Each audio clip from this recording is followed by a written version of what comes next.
So, would your inner being want you to feel guilty? No, No, of course not. And, no. you mentioned, something happened as a child that brought up that feeling of guilt. So, do you remember how old you were at the time?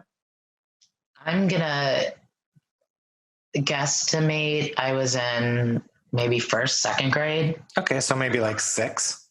Yeah, 6, 7. Okay. Yeah.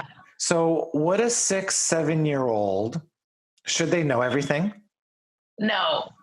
Are they busy learning, growing, expanding as part of their life experience? Yeah. And sometimes these life experiences involve learning things through contrast and things that maybe after the fact we realize wasn't the best idea. Yeah. And is it okay to learn in that way? It is. Absolutely. And did that 6 or 7 year old, after they experienced that circumstance that they felt guilty about, did they keep doing it or did they learn their lesson from it? Well, it was something that happened to me, which Okay. is why I don't even get what, because I can look and I think when I say it out loud, I realize how stupid it sounds. And I don't, Good. yeah. So, can you acknowledge right here, right now, that this guilty belief, this belief that I should feel guilty, doesn't make sense? Yeah. Okay. Yeah. Let that really anchor in, that belief that it doesn't make sense. Yeah. And can you show, It just came off my heart.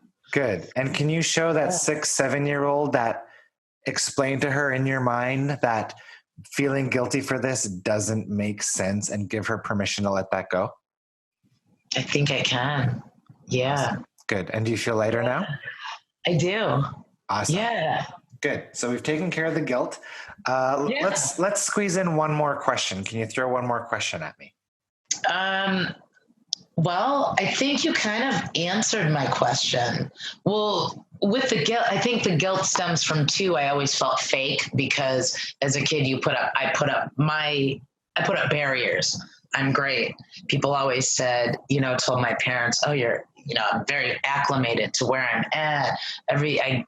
But that was my defense mechanism. So I've always felt like a fraud. But when you said that about guilt, now I see I can let that go too, because I'm not a fraud, but I felt that way for a long time. Yeah. And it was just a defense mechanism, right? Yeah. You were doing the best that you knew how based on your level of awareness at that time, just like anybody else. Right. Yeah. It kind of alleviated that at the same time. Awesome. And that's a testimony to how, all of our emotions are all connected. And that's why we call it the belief tree process, because that belief tree process allows us to work through all those layers and break those connections to release more and more stuff. And if anybody's curious about the process, chapter 5 in my book, Power Manifesting, and we got a lot of videos on it in the collective. Mm-hmm. Yeah. I think my biggest thing with listening to you is the energy going out, just getting into that receiving mode and just really making this my morning practice. It can be my daily practice at this point since I'm not going anywhere. Totally. And again, it's such a great reminder for everybody that, the quality of your physical well-being is dependent on, what you eat and your exercise. And the quality of your physical reality is a reflection of your alignment and the vibrations that you practice. Yeah. I get a lot of stomach aches, and it's funny. I just realized wow, I don't have a stomach ache at all right now in the mornings. This is early for me. Yeah. Yeah. Yeah. It must be associated with that. Always is. Holding it in. Awesome. Thank you so much, Amy. Thank you, Nick. I really appreciate it.